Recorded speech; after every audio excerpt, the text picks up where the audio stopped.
Hello दोस्तों, आप सभी का बहुत बहुत स्वागत है आपके इस फ्री ऑनलाइन लर्निंग प्लेटफॉर्म पे जिसका नाम है लेट्स स्टडी इंडिया।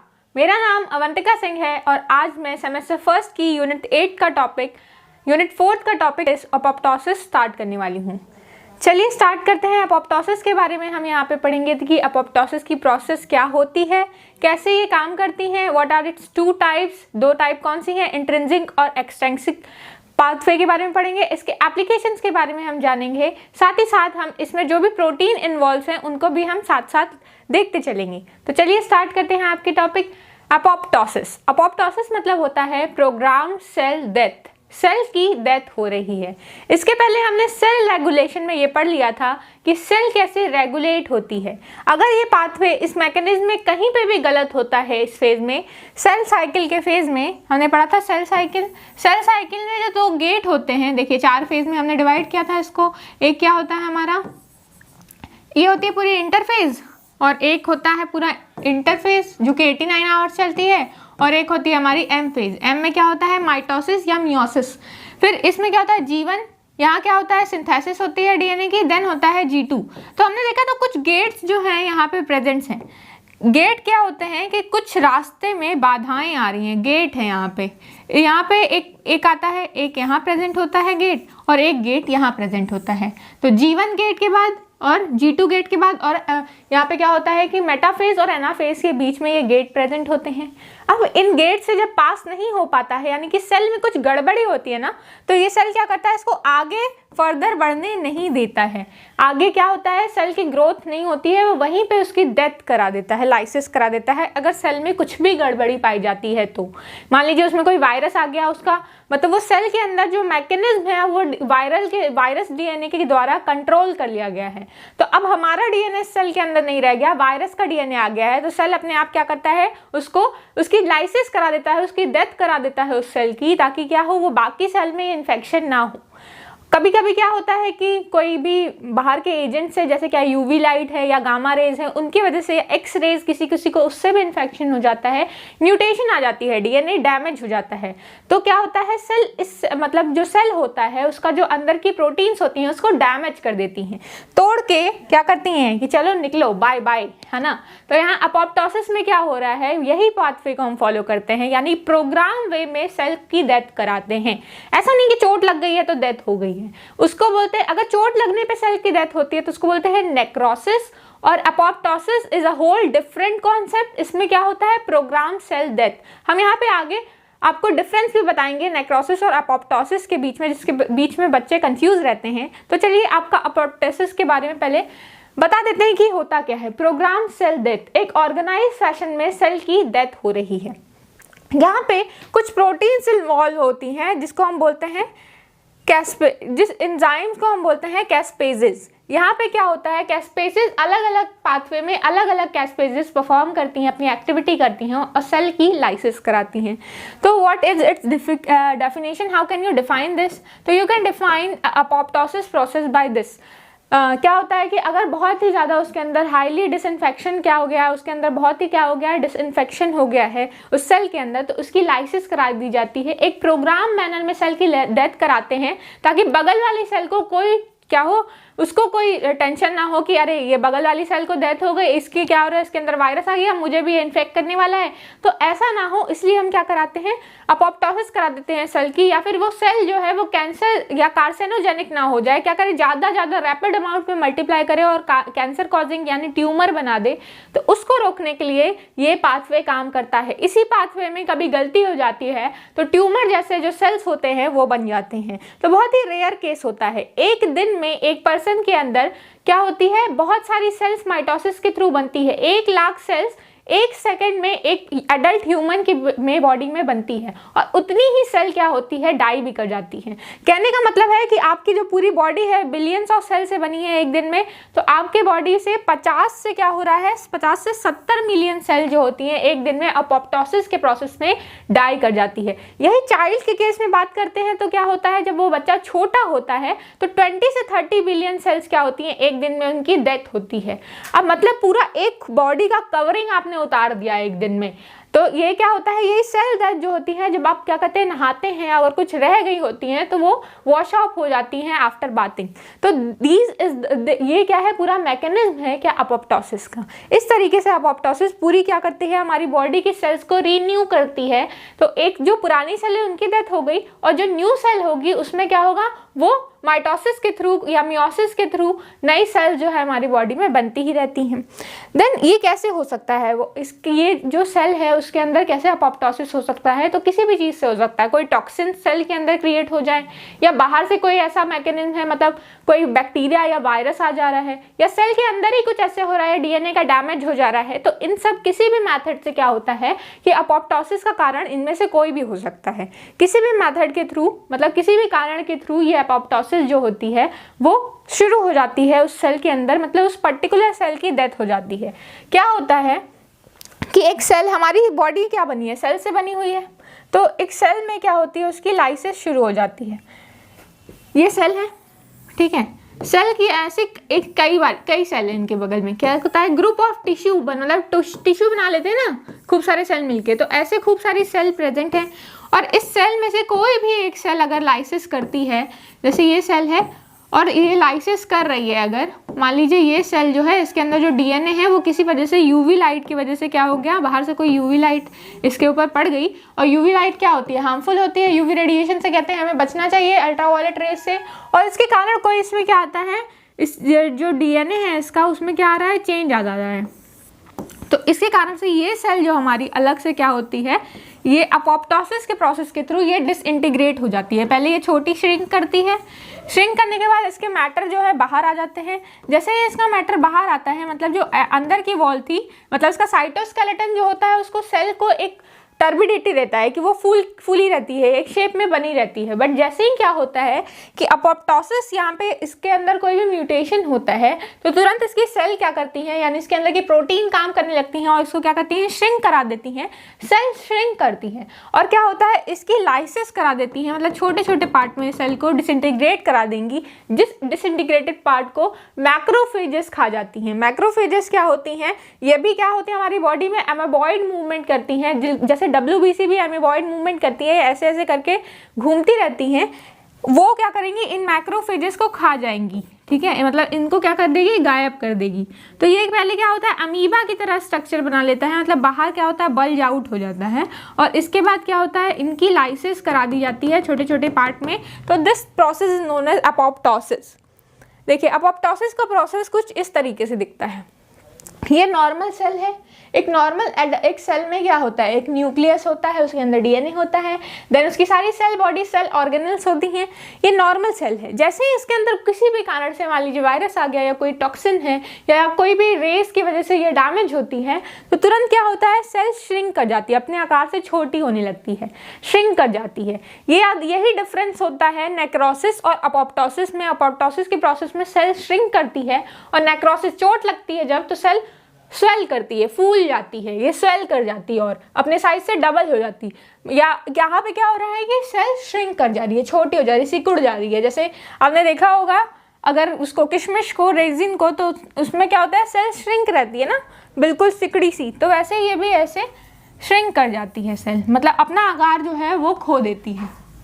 इसके बाद क्या होता है कि जो मेम्ब्रेन जो स्टार्ट होती है, ब्लैबिंग होने लगती है। ये जो प्रोसेस होती है ना, जैसे सेल में ये क्या हो रहा है, जैसे बादल जैसे ऐसे बन जा रहा है, तो इस प्रोसेस को मतलब ये बल्ज आउट हो रही है सेल बाहर की ओर श्रिंक होने के बाद। बल्ज आउट नहीं हो रही है, मतलब ये नेक्रोसिस हो गया। नेक्रोसिस में सेल क्या हो रही है, फूल जा रही है, बट यहाँ क्या हो रही है, और श्रिंक कर जा रही है और इसमें सेल्स में ऐसे छोटे छोटे उभार जैसे बन जा रहे हैं, इसी को बोलते हैं ब्लैबिंग। तो जब ये श्रिंक करती है तो उसमें ब्लैबिंग हो जाती है, यानी क्या होता है, थोड़े थोड़े इसमें बाहर उभार जैसे बनने लगते हैं। देन ये क्या होता है, अमीबा की तरह इसमें सूडोपोडिया जैसा क्रिएशन बनने लगता है, मतलब ये क्या होगी, किसी भी आकार में ऐसे ऐसे हो जाती है, ठीक है।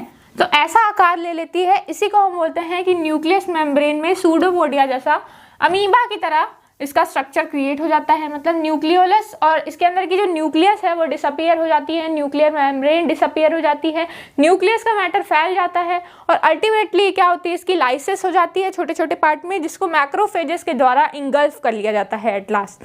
तो इस तरीके से अपोप्टोसिस काम करती है। आपको उसका प्रोसेस ड्रॉ करके लिखना होगा और समझाना होगा कि पहले सेल स्टेप वाइज कि पहले सेल नॉर्मल कंडीशन में होती है, देन इट श्रिंक करती है। तो क्या होता है कि इसका जो क्रोमैटिन होता है वो कंडेंस हो जाता है। क्रोमैटिन मैंने बता रखा है और आप लोगों को भी पता है कि क्रोमैटिन क्या होता है। ये जो थ्रेड्स जो होते हैं वो कंडेंस होने लगते हैं ऐसे, तो वो कंडेंस हो जाते हैं। फिर क्या होता है कि ये सेल में ब्लैबिंग होने लगती है। मेम्ब्रेन जो होती है, आउटर मेम्ब्रेन इसकी, वो ब्लैबिंग करने लगती है। उसके ऑर्गेनल जो होते हैं वो बाहर आने लगते हैं, मतलब डिस्टॉर्टेड हो जाते हैं, बाहर नहीं आते हैं, डिस्टॉर्टेड हो जाते हैं। देन क्या होता है कि इसके ये जो सेल है उसमें सूडोपोडिया लाइक स्ट्रक्चर क्रिएट हो जाता है, तो मेम्ब्रेन डिसऑर्टेड हो जाती है अच्छे तरीके से। फिर लास्ट में क्या होता है, छोटे छोटे पार्ट में इनको लीव कर दिया जाता है, छोटे छोटे पार्ट में ये टूट जाते हैं। इसके अंदर जो न्यूक्लियस एंजाइम है इसको तोड़ के ऐसा बना देती है, और देन एट लास्ट इसको मैक्रोफेजेस द्वारा, जो कि मैक्रोफेजेस एमेबॉइड मूवमेंट करता है और सर्च में रहता है कि कोई वेस्टेज तो नहीं है सेल के अंदर, उसको डिस्ट्रॉय, उसको खाने के लिए, इनगल्फ करने के लिए ये प्रेजेंट होते हैं। और ये जो सेल जो डिस्ट्रॉय होती है, छोटे छोटे पार्ट में हो गई होती है, उनको ये मैक्रोफेजेस इनगल्फ कर लेते हैं, यानी कि उसको इनटेक कर लेते हैं। ठीक है, तो इस तरीके से अपोप्टोसिस वर्क करता है। Then what is its history, इसकी हिस्ट्री क्या है। ठीक है, हिस्ट्री मतलब क्या, इतिहास। किसका इतिहास है, यहाँ अपोप्टोसिस का इतिहास है।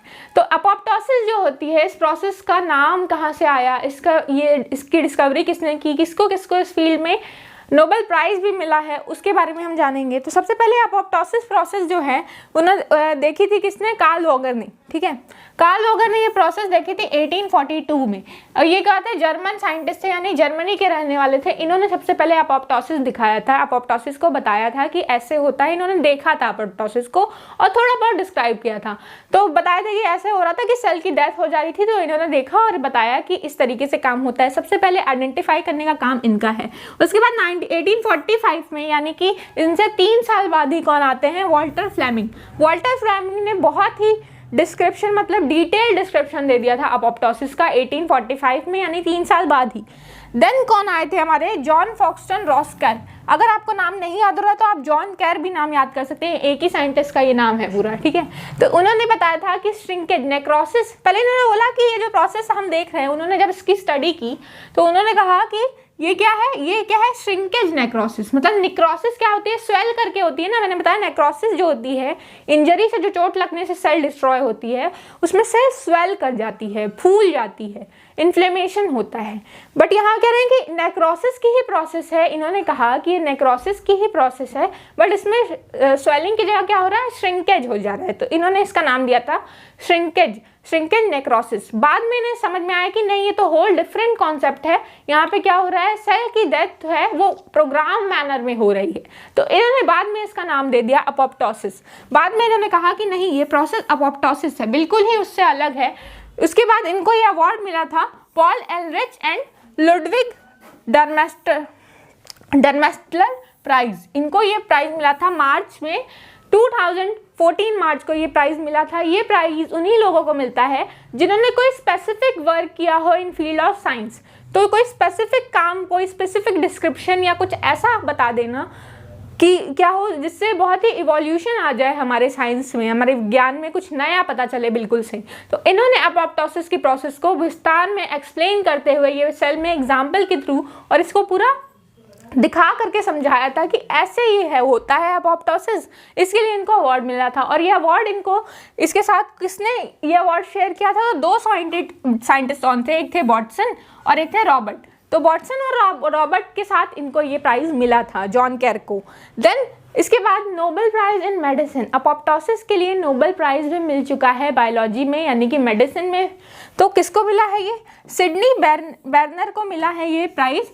और साथ ही साथ कौन है, हॉर्विट्ज और जॉन सल्स्टन, इन तीनों को ही 2002 में नोबेल प्राइज मिला था इनके काम के लिए, अपोप्टोसिस को, अपोप्टोसिस की स्टडी करने के लिए। कहाँ स्टडी किया था इन्होंने, सी एलिगेंस के ऊपर ये पूरी स्टडी की थी कि how the apoptosis mechanism work, इसके अंदर कौन कौन सी इसके अंदर इन्होंने बताया था कि कौन सी जीन्स इन्वॉल्व है, देन उस जीन्स से क्या हो रहा है, कौन सी प्रोटीन बन रही है और कैसे इसका पूरा मैकेनिज्म काम कर रहा है, कौन कौन से एंजाइम कहाँ पे क्या कर रही हैं। तो वो प्रोसेस में सी एलिगेंस में इन्होंने देखा। सी एलिगेंस एक नेमाटोडा है। ये कैसा दिखता है, नेमाटोड कैसे दिखते हैं, तो नेमाटोड जैसे ऐसे राउंड वर्म जो स्ट्रक्चर होता है बिल्कुल ऐसा दिखता है, ये बहुत ही छोटा होता है। इसके अंदर इन्होंने स्टडी की थी सी एलिगेंस, ये एक नेमाटोडा होता है, तो इसके अंदर इन्होंने ये स्टडी किया था कि हाउ डज इट वर्क, इसके अंदर कैसे ये पूरी अपोप्टोसिस की प्रोसेस चलती है। तो these are some scientist who have done the research on apoptosis, apoptosis के ऊपर इन्होंने वर्क किया था। देन द डिफरेंस, तो अपोप्टोसिस और नेक्रोसिस के बीच में डिफरेंस क्या है आखिर? अपोप्टोसिस मतलब होती है प्रोग्राम सेल डेथ, ये क्या होती है? फिजियोलॉजिकल लेवल पे होती है, ठीक है, फिजियोलॉजिकल लेवल पे होती है, और ये होती है पैथोलॉजिकल कंडीशन की वजह से, यानी कि क्या हो रहा है, किसी पैथोलॉजी की वजह से सेल में क्या हो रही है, कोई चेंज, यानी क्या हो रही है, डेथ हो जा रही है किसी सेल की, किस वजह से? बाहर से कोई चोट इंजरी लगने की वजह से होती है, तो इसको बोलते हैं पैथोलॉजिकल। और इसको बोलते हैं फिजियोलॉजिकल, मतलब कोई भी सेल के अंदर कोई ऐसी फिजियोलॉजिकल कंडीशन में चेंज आता है जिसकी वजह से सेल क्या हो जाता है, उसकी डेथ हो जाती है, वो टुकड़ों में टूट जाता है। इसमें भी सेल क्या हो रही है, इसकी डेथ हो रही है, बट यहाँ पे क्या हो रहा है, सेल स्वेल करती है, यहाँ पे सेल श्रिंक करती है। यहाँ पे कोई एनर्जी नहीं चाहिए इसको करने के लिए, क्योंकि चोट लगी है तो सेल तो डिस्ट्रॉय होगा। यहाँ पे एनर्जी चाहिए, एटीपी चाहिए, क्योंकि अब हम उसको जानबूझ के डिस्ट्रॉय कर रहे हैं, अगर नहीं करेंगे तो वो कैंसर कॉज करेगी या ट्यूमर कॉज करेगी या कोई भी बीमारी, वायरस उसके अंदर आ गया तो बाकी सेल को भी इन्फेक्ट करेंगी। तो हम इसमें एनर्जी लगा करके इसको डिस्ट्रॉय करते हैं। यहाँ कोई एनर्जी नहीं चाहिए। आप ही सोचिए, आपको चोट लग गई तो वो सेल में आपको एनर्जी लगाने की जरूरत नहीं है ना, बाहर ही से वो क्या हो रहा है कि टूट जा रही है, वो सेल डेड हो जा रही है। Then rupturing of cell by after swelling, और जैसे ही यहाँ पे सेल स्वेल करती है, यहाँ श्रिंक करती है, यहाँ स्वेल करने के बाद क्या होता है, रप्चर होता है। यहाँ क्या हो रहा है, रप्चर, न्यूक्लियस डिग्रेड होता है, यानी कि सेल जो है यहाँ पे सेल जैसे फट करके और पूरा बिखर जाता है। यहाँ पे सेल क्या होता है कि छोटे छोटे कंपार्टमेंट में टूटता है, बाहर इसके ऑर्गेनल्स नहीं निकलते। नेक्रोसिस में ऑर्गेनल्स बाहर निकल जाते हैं, अपोप्टोसिस में ऑर्गेनल्स सेल के बाहर ही नहीं निकलते हैं, वो अंदर ही टूट के क्लीव हो जाते हैं, ठीक है। देन लास्ट क्या होता है कि नेक्रोसिस जो होता है, नेक्रोसिस के बाद सेल में के मतलब हाथ में इन्फ्लेमेशन आ जाती है। जब भी आपको चोट लगती है तो अगल बगल का एरिया क्या होता है, सूजन आ जाती है उसमें, लेकिन यहाँ पे क्या होता है, कोई इन्फ्लेमेशन नहीं होता है। सेल अगल बगल वाली सेल को पता भी नहीं चलता है कि बगल में कोई सेल की डेथ हुई है। नेक्रोसिस में ऐसा नहीं होता है, बगल की सेल को भी इंड्यूस कर देगा कि आपकी भी उसकी भी क्या हो, बगल वाली सेल की भी डेथ हो जाए। यहाँ पे ऐसा नहीं होता है। अपोप्टोसिस के केस में क्या होता है कि एक सेल की डेथ हुई तो बगल वाली सेल को खबर भी पता भी नहीं चलता है कि यहाँ पे क्या हो रहा है, इसके बगल में अपोप्टोसिस हुई है, किसी सेल में कोई ऐसी चेंज हुई है जिसके कारण वो क्या करेगा, आगे फर्दर डिवीजन नहीं करेगा। देन ये क्या होता है, किसी भी वायरस के कारण हो सकता है। देन हाइपोथर्मिया, हाइपोक्सिया, किसी भी डिजीज के कारण ये हो सकता है। बट यहाँ पे क्या होता है कि डीएनए के फॉर्मेशन में या ग्रोथ फैक्टर की कमी की वजह से डीएनए के फॉर्मेशन में कोई कमी हो जाती है, डीएनए डिग्रेड हो जाता है, या क्या हो रहा है कि ग्रोथ फैक्टर जो है सेल को बढ़ाने के लिए ग्रोथ फैक्टर अंदर प्रेजेंट नहीं है, मतलब अंदर कोई एंजाइम ऐसी जो है वो नहीं बनी है, प्रोटीन का सिंथेसिस नहीं हुआ है, तो उसको वहीं पे रोक दिया जाता है, या तो उसको ठीक करने के लिए भेज देते हैं रिपेयर। अगर रिपेयर नहीं होती है तो क्या कहते हैं, अपोप्टोसिस हो जाता है। जैसे कि हमने पढ़ा था कि नेगेटिव सिग्नलिंग में, सेल रेगुलेशन में नेगेटिव सिग्नलिंग में P53 जो होता है इन सेल के अपोप्टोसिस के लिए रिस्पॉन्सिबल होता है, इसको ऊपर से बैठ करके कंट्रोल करता है P53 एंजाइम। इस तरीके से अपोप्टोसिस और नेक्रोसिस में डिफरेंस हम कर सकते हैं कि ये बिल्कुल ही अलग अलग प्रोसेस है, ठीक है। होता तो दोनों में सेल डेथ है, but it is a whole different concept, ठीक है। देन क्या होता है कि अब हम पढ़ेंगे कि हमने क्या, अपोप्टोसिस में एक प्रोटीन रिस्पॉन्सिबल होती है जो मेनली क्या होती है, काम करती है फॉर द सेल डिग्रेडेशन, यानी कि सेल की प्रोग्राम में जो डेथ हो रही है उसके लिए रिस्पॉन्सिबल कौन सा प्रोटीन है, तो यही है हमारा कैस्पेज। कैस्पेजेस जो होती हैं उसमें कई तरीके की प्रोटीन आती है, बहुत टाइप्स के कैस्पेजेस होते हैं। अभी हम टाइप्स से पढ़ेंगे इनका, पहले हम पढ़ते हैं कि कैस्पेज होती क्या है। तो कैस्पेज एक तरीके का ये मॉलिक्यूल है, this is the molecule of caspase. इसमें क्या होता है, दो पार्ट होता है, एक पार्ट इधर, इसको क्या बोलते हैं प्रोडोमेन, और एक पार्ट ये होती है जिसमें सब यूनिट इसकी लगी होती है, ठीक है। ये पार्ट जो होता है वो आकर के किससे बाइंड करता है, हमारा प्रोटीन से, और ये पार्ट जो होता है बाकी का ये क्या करता है, ये कराता है सेल की क्लीवेज। इसमें भी पर्टिकुलरली स्मॉल जो सब यूनिट है वही क्लीवेज कराती है, और इसका स्ट्रक्चर बाद में क्या होता है, ऐसा बन जाता है। इसके ऊपर सिस्टीन होता है, ठीक है। आपका जो मैक्रोफेज होता है, मैक्रोफेज नहीं, हमारा कैस्पेज जो होता है, कैस्पेज जो होता है वो क्या होता है, उसके पास होती है हमारी सिस्टीन, ठीक है। सिस्टीन, ये सिस्टीन पे डिपेंड करता है, इसलिए इसको बोलते हैं सिस्टीन डिपेंडेंट। ये मान लीजिए आपका मैक्रोफेज है, इसके पास ये मैक्रोफेज है, ये मैक्रोफेज खाएगा, यही है हमारा कैस्पेज। तो इसके ऊपर क्या होता है, एक यहाँ पे ये रीजन है, इसी को हम क्या बोलते हैं कि इसका रीज़न है जहाँ पे सिस्टीन जो है, अमाइनो एसिड सिस्टीन जो है, सिस्टीन पे बाइंड होती है, यानी कि सिस्टीन अमाइनो एसिड यहाँ पर प्रेजेंट होता है। अब कोई भी एक पर्टिकुलर प्रोटीन है, इस प्रोटीन में यहाँ पे क्या होगा, एस्पार्टेट, ठीक है, एस्पार्टेट। तो ये क्या होता है, सिस्टीन, अगर सिस्टीन नहीं होगी, ये क्या होती है इसकी एक्टिव साइट।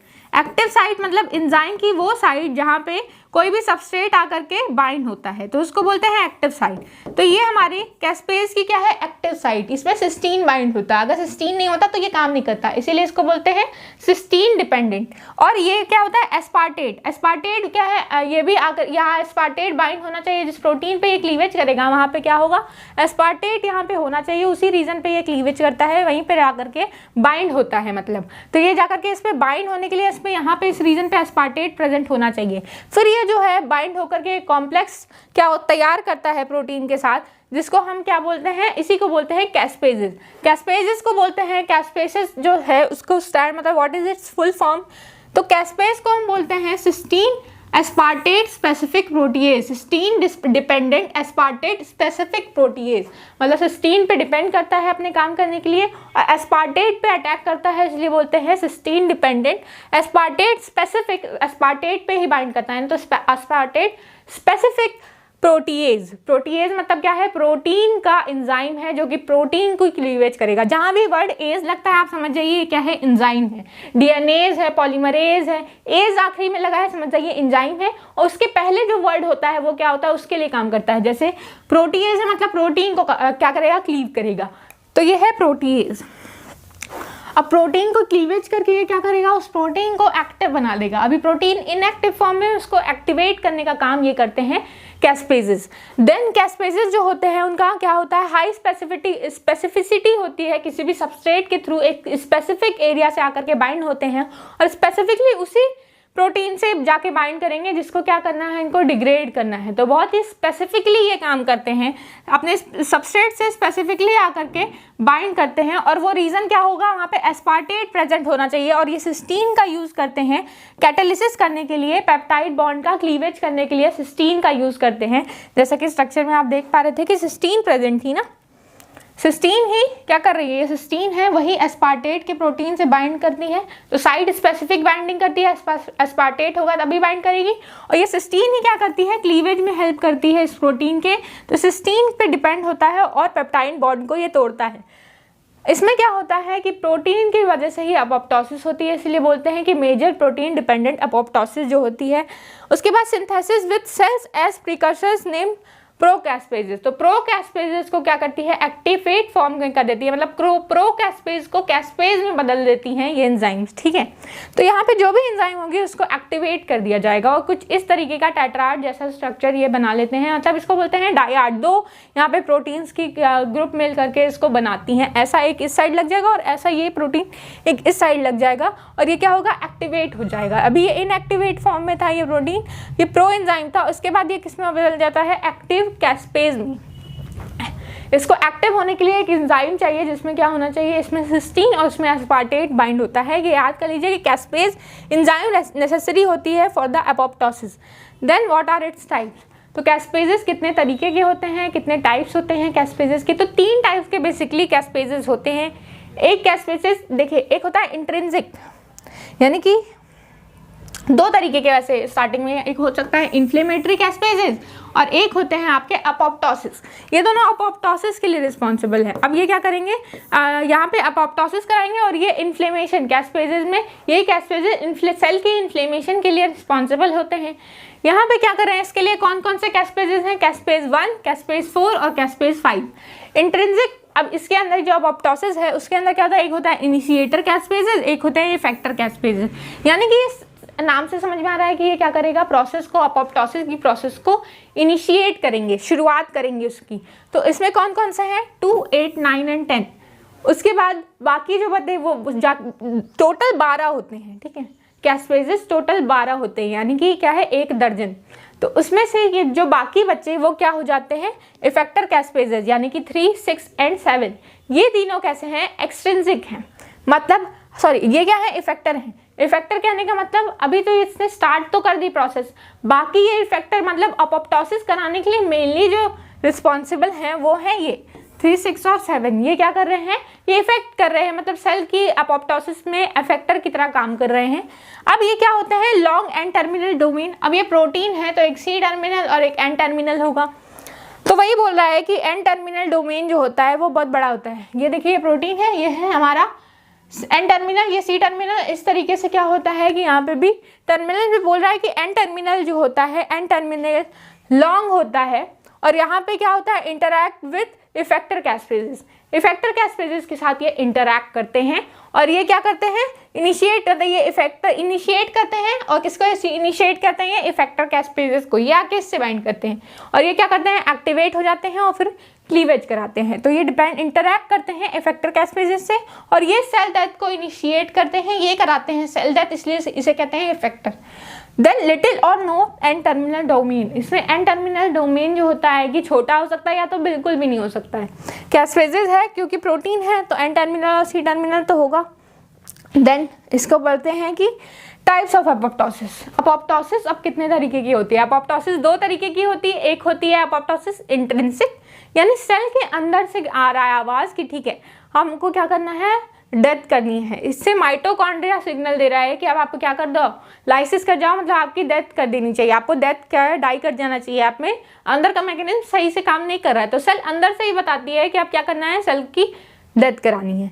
देन एक होता है एक्सट्रिंसिक पाथवे, यानी कि सेल के बाहर से सिग्नल आ रहा है कि हम क्या कराना है, लाइसिस करानी है, सेल की अपोप्टोसिस करानी है। तो पहले पढ़ते हैं कि इंट्रिंसिक यानी कि माइटोकॉन्ड्रियल पाथवे और दूसरा होता है एक्सट्रिंसिक यानी कि डेथ रिसेप्टर पाथवे। तो पहले पढ़ते हैं हम माइटोकॉन्ड्रियल पाथवे यानी कि इंट्रिंसिक, अंदर क्या होता है।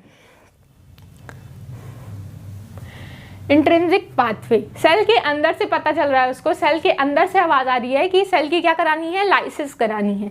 इसके लिए क्या होता है, कुछ प्रोटीन रिस्पॉन्सिबल होती है, मेनली इसमें कैस्पेज 9 जो होती है वो एक्टिवली पार्टिसिपेट करती है। माइटोकॉन्ड्रिया एक्टिवेट होता है, माइटोकॉन्ड्रिया एक्टिवेट करता है कैस्पेज 9 को और फिर कैस्पेज 9 जो है वो कैस्पेज 3 को क्या करती है, एक्टिवेट कराती है, जो कि क्या करती है कि न्यूक्लियस को एक्टिवेट कर देती है for the proper lysis of that cell.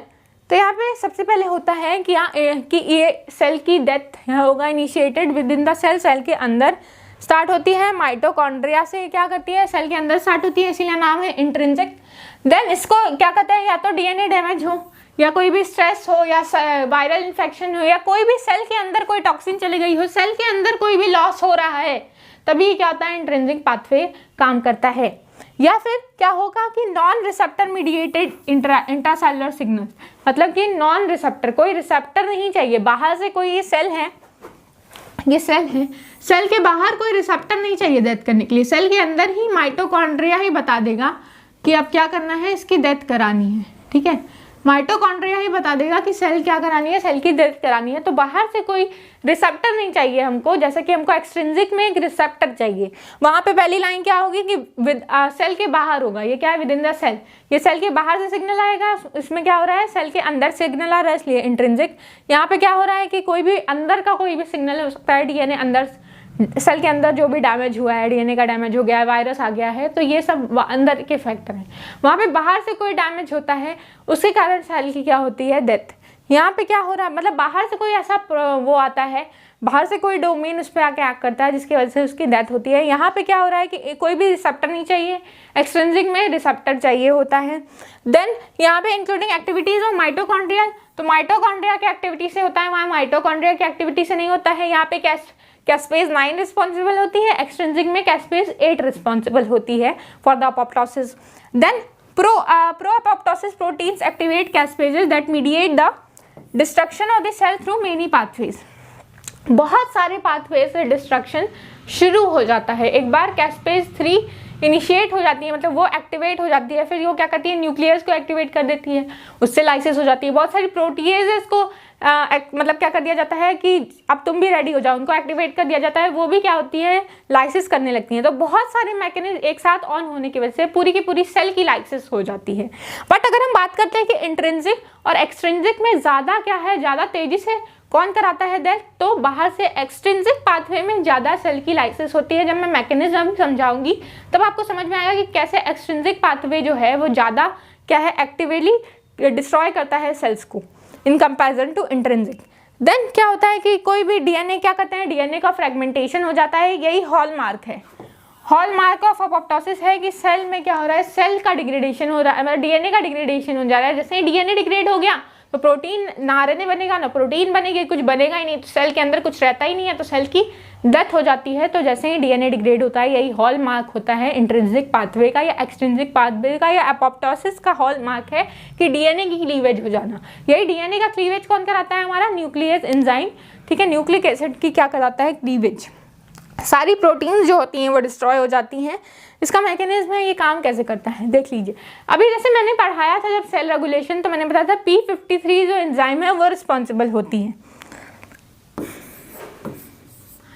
P53 जो एंजाइम है वो रिस्पॉन्सिबल होती है फॉर द सेल डेथ। जैसे ही कोई सेल है, आपका डीएनए है, डीएनए किसी भी तरीके से डैमेज होता है तो इसमें क्या होता है, CHK क्या होती है, एक्टिवेट हो जाती है। AMP जो है वो भी एक्टिवेट हो जाती है। ये सारी एंजाइम्स एक्टिवेट होती हैं और जाती हैं, इनको क्या करती हैं, ये MDM के साथ बाइंड होता है, मैडम के साथ बाइंड होता है MDM2।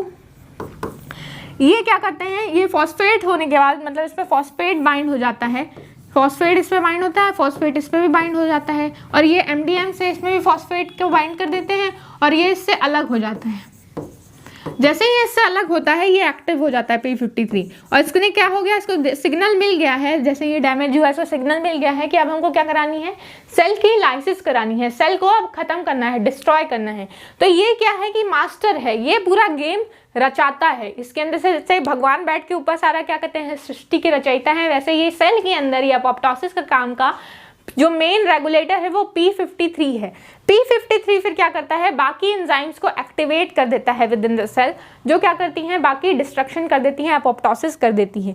तो यहाँ P53 जो होता है वो क्या करता है, P53 बैक एंजाइम को एक्टिवेट कर देगा। बैक्स या बैक एंजाइम, तो बैक्स एंजाइम जो होती है वो क्या कराती है, बैक्स एंजाइम जो होती है वो कराती है सेल की लाइसिस, ठीक है। मतलब ये क्या कराएगी, माइटोकॉन्ड्रिया पे पहुंच जाएगी, माइटोकॉन्ड्रिया में पोर्स जनरेट कर देगी, ठीक है। पोर्स जैसे ही जनरेट होंगे, जो माइटोकॉन्ड्रिया का अंदर का जो पार्ट है वो बाहर निकल जाएगा। जैसे ही बाहर निकल जाएगा तो ये सिग्नल दे देगा सेल को कि जैसे ये अंदर का मटेरियल बाहर निकला, टॉक्सिसिटी क्रिएट हो गई। अब ये होगा, क्या करेगा, साइटोक्रोम C को एक्टिवेट कर देगा। जैसे ये बाहर निकलेगा, साइटोक्रोम C जो है वो एक्टिवेट हो जाएगा, उसको समझ में आ जाएगा कि अब क्या करना है, सेल की लाइसिस करनी है। ये सिग्नल मिल रहा है, मतलब माइटोकॉन्ड्रिया अब क्या कर रहा है, डिस्फंक्शन हो गया है, इसका मतलब अब हमको सेल की लाइसिस करानी है। तो साइटोक्रोम C जो होता है इनएक्टिव फॉर्म में रहता है। जैसे ही ये निकलते हैं, ये क्या होता है, एक्टिवेट हो जाता है। सेल के अंदर ये पहले से मौजूद होता है, बट एक्टिवेट कब होता है, जब माइटोकॉन्ड्रिया का कंटेंट बाहर निकल जाता है।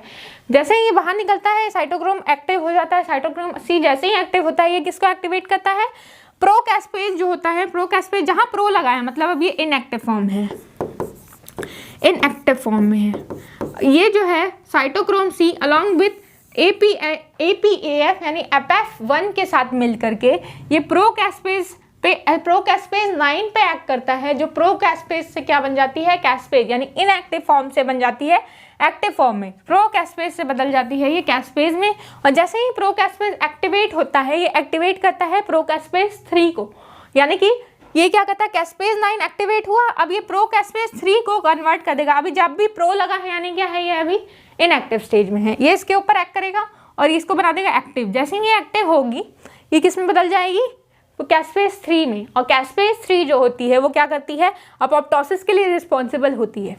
जैसे ही देख रहे हो आपकी यहाँ पे कैस्पेज 3 जो है वो एक्टिव हो गई। कैस्पेज 3 का मेन काम क्या है कि कैस्पेज 3 एक्टिवेट करती है। यहाँ पे देखिए सेल है, सेल के अंदर क्या हो रहा है, जैसे ही कैस्पेज 9 जो है, कैस्पेज 9 एक्टिव हो रहा है, ये एक्टिवेट कर रहा है प्रोकैस्पेज 3 को कैस्पेज 3 में। कैस्पेज 3 क्या करती है, ये जाती है और किस पे एक्ट करती है, इसी के अंदर जो रहता है, इसी के अंदर एक्ट करती है किसमें, एक एंजाइम होती है न्यूक्लियेज। न्यूक्लियेज जो रहती है वो बाइंड रहती है एक एंजाइम से जिसको बोलते हैं इनहिबिटर, मतलब अभी ये काम नहीं कर रहा है, ये जो न्यूक्लियस है ना वो अभी काम नहीं कर रहा है। This is the nucleus. नाम ही से समझ में आ रहा है कि न्यूक्लियस को डिस्ट्रॉय कर देगी, न्यूक्लियस को डिस्ट्रॉय कर देगी। तो न्यूक्लियस जो है वो बाइंडेड है, इनहिबिटेड है एक एंजाइम से। ये जो कैस्पेज 9 है वो इसी इनहिबिटर को हटा देती है अपनी जगह से, ये इनहिबिटर को ही लेके निकल जाएगी, इसको ये अलग कर देगी। और जैसे ही न्यूक्लियस जो है अलग होता है वो एक्टिव फॉर्म में आ जाता है और पूरी सेल की क्या कर देता है, डीएनए को जाकर क्या करता है, क्लीव कर देता है।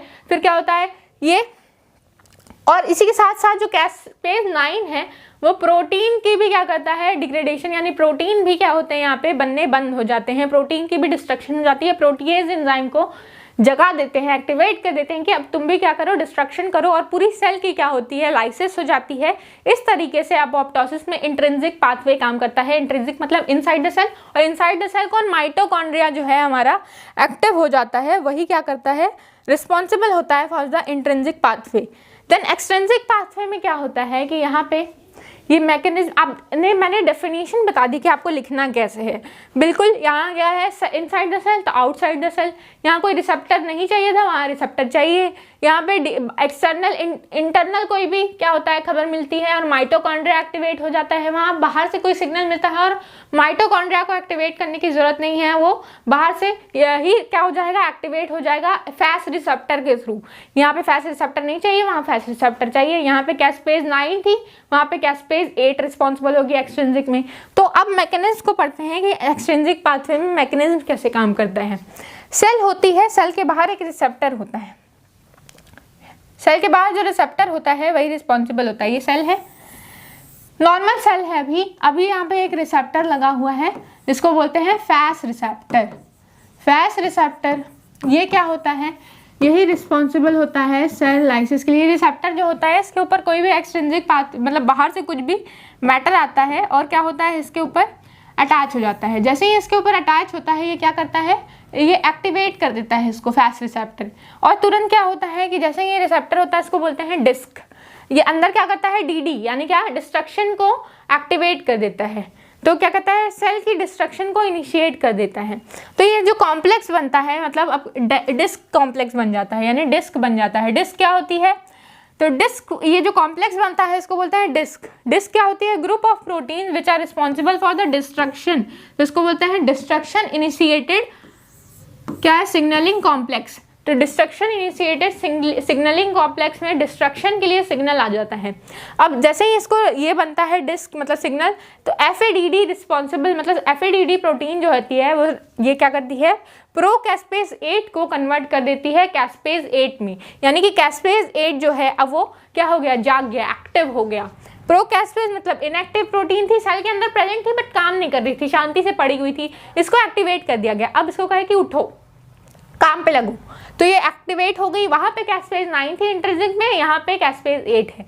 फिर कैस्पेज 8 जो है वो जा करके प्रो कैस्पेज 3 मतलब अल्टीमेटली वहां पे भी कैस्पेज 9 प्रो कैस्पेज 9 से कैस्पेज 9 बनी और वो कैस्पेज 3 को एक्टिवेट कर रही थी। यहाँ पे प्रो कैस्पेज 8 है, वो भी प्रो कैस्पेज 3 को किस में कन्वर्ट कर रही है, कैस्पेज 3 में। यानी प्रो लगा है तो अभी इनएक्टिव है और जैसे ही एक्टिव होती है प्रो हट जाता है, तो ये सेल ये जो प्रोटीन है वो एक्टिव होती है, प्रो कैस्पेज 3 को कन्वर्ट कर देती है कैस्पेज 3 में। और ये क्या करती है, बिल्कुल उसी पाथवे से काम करती है। यानी कि अब ये जाएगी कैस्पेज जो है वो सेल के अंदर क्या करेगी, जो हमारा प्रेजेंट है न्यूक्लियस एंजाइम, एज लगा है मतलब कि एंजाइम है, ये क्या करेगा, इसके साथ जो इनहिबिटर बाइंड है, इनहिबिटर को ये क्या करेगी, निकाल लेगी, इसको अलग कर देगी। तो इनहिबिटर जो है हमारा वो अलग हो जाएगा और जो न्यूक्लियस है वो हमारा अलग हो जाएगा। जैसे ही न्यूक्लियस अलग होता है ये एक्टिवेट फॉर्म में आ जाता है और न्यूक्लियस क्या करता है, ये पूरे पाथवे को डिस्ट्रॉय करना शुरू कर देता है। यानी कि न्यूक्लियस को डिस्ट्रॉय कर देगा, डीएनए को डैमेज कर देगा, ना डीएनए रहेगा, ना प्रोटीन बनेगी,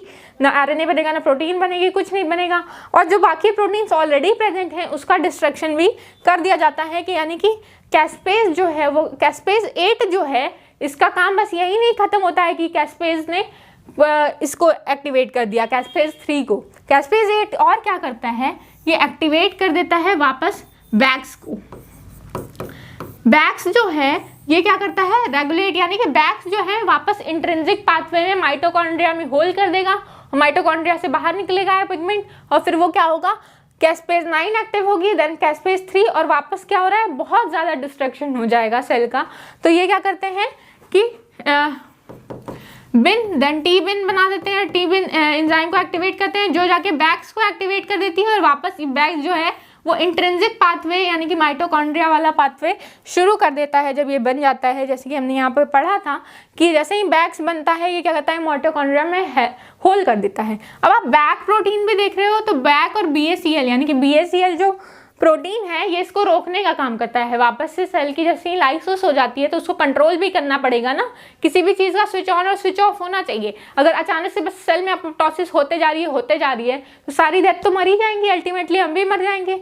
तो इसको कंट्रोल मैनर में चलने के लिए, इसको रोकने के लिए भी BACL जो है वो एक्टिवली काम करता है, वो इसको प्रोसेस को गवर्न करता है कि हो गया, हम इसको स्विच ऑफ कर दो, यानी कि अब अपोप्टोसिस हो गई।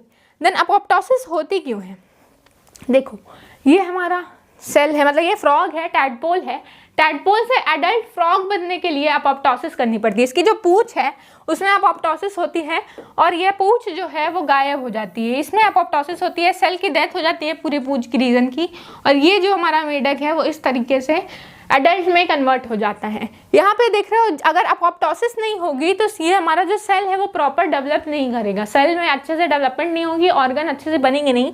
तो ये जो दो सेल है ना, इनके बीच में पहले क्या था, जब भी एम्फीबियन थे तो उनके हाथ के बीच में ऐसे ये कनेक्टेड थे, ठीक है, वेब से कनेक्टेड थे।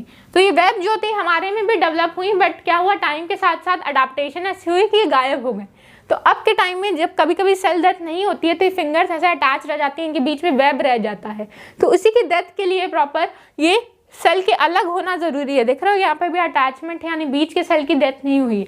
तो अपोप्टोसिस इसलिए रिस्पॉन्सिबल है कि सेल की डेथ यहाँ पे अगर हो जाती तो ये दोनों उंगलियाँ अलग हो जाती, बाद में ऑपरेट करके अलग कराया जाता है। तो ये अपोप्टोसिस में होता है। फ्रॉग में क्या हो रहा है, नहीं हो रहा है, इसकी मतलब इसकी अगर डेथ नहीं होती है तो ये फ्रॉग के अंदर टेल रह ही जाएगी, फिर टेल लेकर के जंप कैसे करेगा। फिर रीअब्जॉर्प्शन ऑफ टैडपोल, तो ये फिर बटरफ्लाई जो होती है वो कैटरपिलर में मतलब कुछ सेल की डेथ होती है, कुछ नए सेल्स बनते हैं और क्या होता है कि बटरफ्लाई में कन्वर्ट हो जाता है कैटरपिलर। मतलब क्या, किसकी डेथ हो रही है, उनके लेग्स जो हैं वो इतने सारे थे अब थोड़े कम हो जाएंगे। तो कई चीज़ें उसमें मोल्टिंग होती है, तो कई सेल्स डेथ करती हैं और कई नई सेल्स बनती हैं।